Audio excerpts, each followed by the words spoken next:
Hello and welcome to Mugambo FM, a radio station dedicated to raising strong and resilient families. My name is Kafugimbai. We are doing a series on women of purpose, and today in studio I'm joined by Dorcas Maina and Mary Gaki, who both work for a top law firm here in Nyeri, and they are here to discuss with us about standing strong and leading their families with grace after divorce. Welcome to the studio. Thank you. Let's start by you sharing with us a little about yourself, your life before and after the divorce. Thank you. Thank you very much for having me in this studio. My name is Mary, as you've heard, a mother of 3 and a happy mother. I started my motherhood in 1995 when I got my firstborn, a boy. And that is when my motherhood started. I was very happy and very excited. I got married, though I'm not married now. I'm bringing up my children single-handedly, and I'm very happy because God has done it for me. So my life is continuing, and I'm happy that God has given me this chance to share with many women who have gone through life like maybe I have, and there are many who have lost hope. I'm Dorcas Maina, a mother of 2 boys, young boys, raising to be responsible men. I raised them single-handedly, and I became a mother in 2016. And it's been a journey. By God's grace, we are here today. And how would you describe the kind of woman you were before and after the divorce? I'd begin with the self-esteem. It was so low earlier. It began with the degrading, the verbal abuse. So at a point in my marriage, those words got to me, and I believed the words. So for the self-esteem, based on then and now, it's totally different. The confidence, the same. And the positivity about life, has changed tremendously. And I'm grateful to God for that. Yes. And how about you, Mary? For me, mine is a long journey because before I decided to step out, I was in, people thought, maybe the community around me, they thought that I'm very happily married. I hid it for 10 good years. Nobody knew that there was violence in my house. Until the day I walked out, and nobody could believe it. They thought I was just crazy, but because I hid it myself, I swallowed the bitter pill. Nobody knew, even my parents did not know. Only my in-laws, my mother-in-law only, and my sister-in-law. Those are the only people who knew that I had problems. So when I walked out, I decided that I don't care what people say about me. It was now about me, not anybody else. I did not even care about where I was going. I just went. And wherever I went, I found peace. So about feeling that people are talking about me, that never made me shake anyway.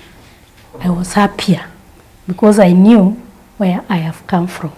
Tell me, Dorcas, at what point did you decide that it's now time to leave? Then my son was about 3 years,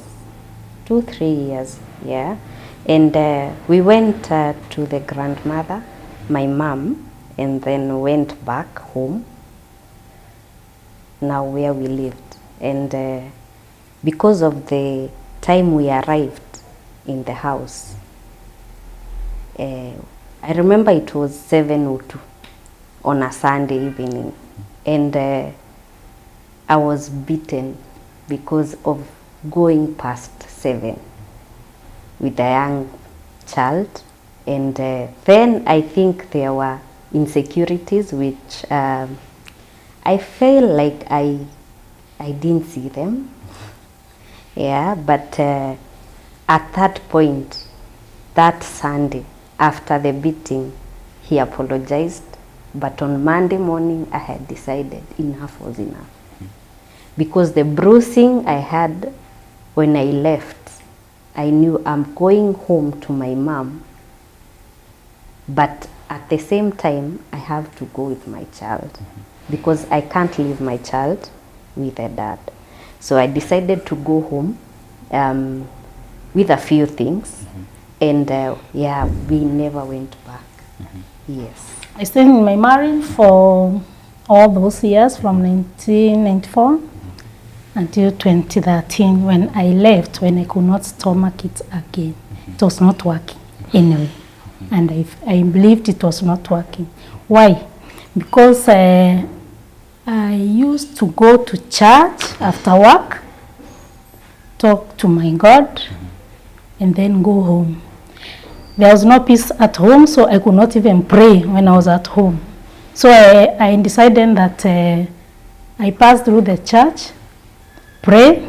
I used even to pray for food in the church. Then go home, equipped with prayers for food, prayers for the night. And then in the morning I woke up and I went to the chapel and prayed, and then went to work. I went to Cathedral here in Nyeri, and then went to work.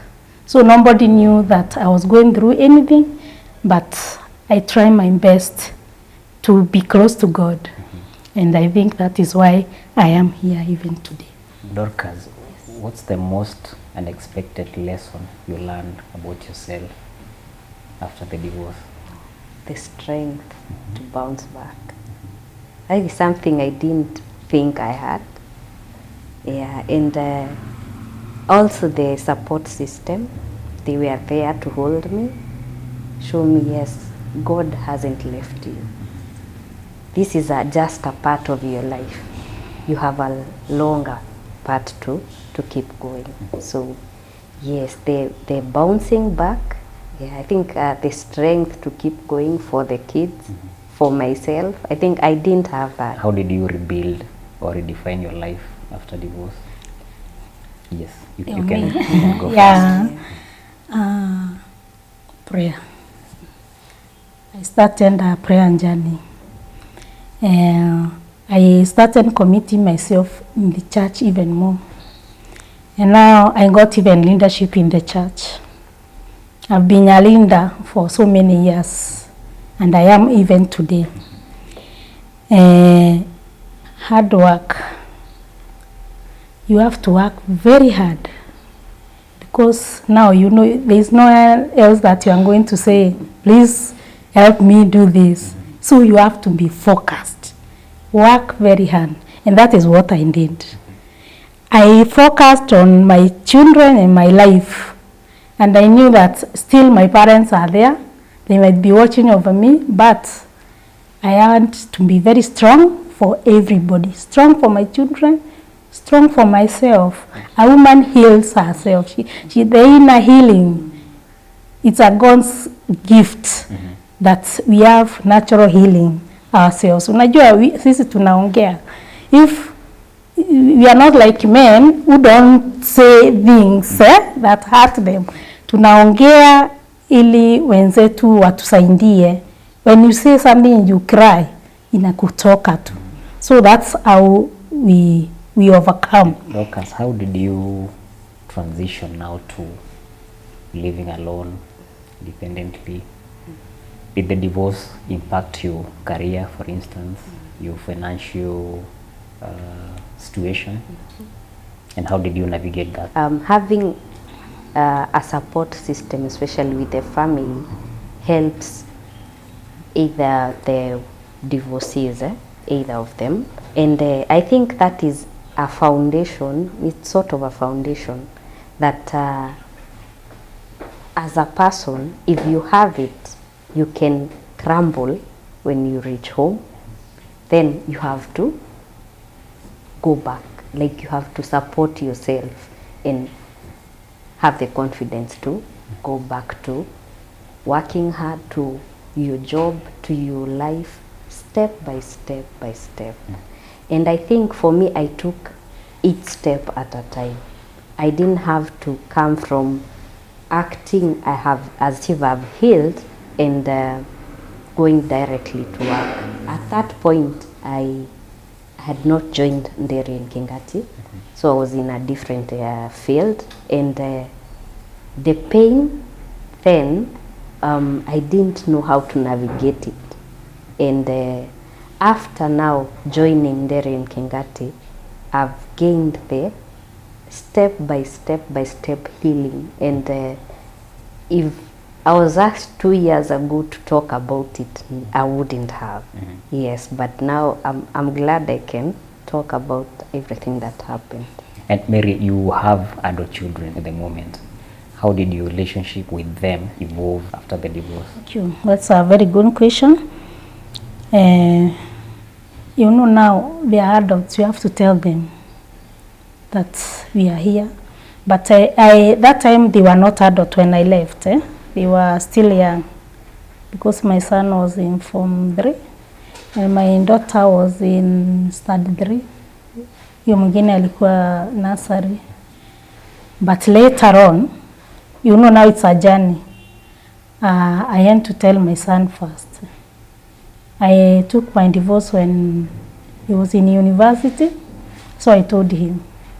I told him what I'm intending to do. I told him I want to set your dad free, because now I don't think we can salvage the marriage. Dorcas, did you also get a chance to sit down with your kids, although they were young, and tell them about what happened? The elder one, yes, and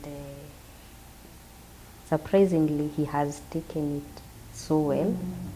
And the good thing is they get to talk over the phone, and I think with that, with time, they'll be able to go see their dad. And how has it been for you to raise two boys who can be a handful sometimes? I think it's been sometimes chaotic. Sometimes we call it the blessing of motherhood. And the greatest blessing I have is the support of my mom and my sister. I really thank God for them, because they've been with me through the journey. And yeah, their support means a lot. Yes. Tell me, Mary, you also have a daughter who has been close to her dad.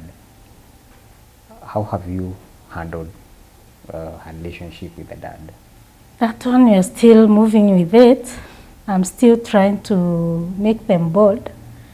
I pray to God that they one day bold, because they don't have a very, very good relationship, but God helping, things will be well. Yeah, but I'm advising her accordingly. A time will come when your kids will decide to have their own families. What's the one lesson you would want them to take from your experience of having been in marriage? I think one would be the physical abuse. That one is we cannot be tolerated, especially with the young families. That should not at all. If there gets to a point where you disagree with your partner, find a way to channel the argument. Either you step out, then get back, talk it calmly, which happens. I think it's probably with age, inafika mahali you don't want even to argue. So that's something I think, navigating your anger to something else, or maybe finding a way to solve it. That would be very important. If your sons, when they grow up and tell you, Mom, from your experience, from what I've observed in society, I don't want to get married, what would you say to them? I think one would be, it depends on the time at which that happens, because if he's past 35, he has a different perspective of life, and I think equally having a family and not having at this era is still okay. It just depends with you, personal decision. It's a decision you have to make. So if my kids, one of my kids or both of them decide, Mom, I'm not getting married, it is equally okay. Yes, but okay? I would suggest every day, any time they get married. And Mary, if your son or your daughter, let's say after getting married, doesn't work, they come to you and say, I can't take it anymore, what would you tell them? I would like them to negotiate further, to stay together. But if it doesn't work, it doesn't work. You cannot pretend. Yeah, but being married and being together, that is the best. Bringing up children together is very, very important, because they want the figure, the mother figure and the father figure. Yeah. The people who are listening to us and watching and might say, those people in studio are there to paint men negatively. You're raising boys, you also have a son. I would like you to speak for the next 2 minutes remaining and affirm the role of men and their importance in families. That despite what happened, men have an important role in raising their kids and being husbands, fathers, and leaders in our community. We can start with you. I think men have a great role to play, especially with the children. There is a certain point we as mothers can reach, but there is a point the father has to come in handy. And I think for my kids, I have to surround them with the male figures, because I think that shapes them as they grow up. The role of men in the society is very high, because the man is the head of the family. So in the society we need men who will lead us. They are leaders. As we say that the man is the hand, the woman is the neck, it is very true, because now it leads the family. I remember in the church you are told that the man should pray for his family. So you should give him the role of praying every evening so that they belong. And I advise women and even my children who are girls now that marriage is not banned. Men are not banned. No, not that because I am divorced, men are bad. There are men who are very good. There are men who have learned their families very well and they have succeeded.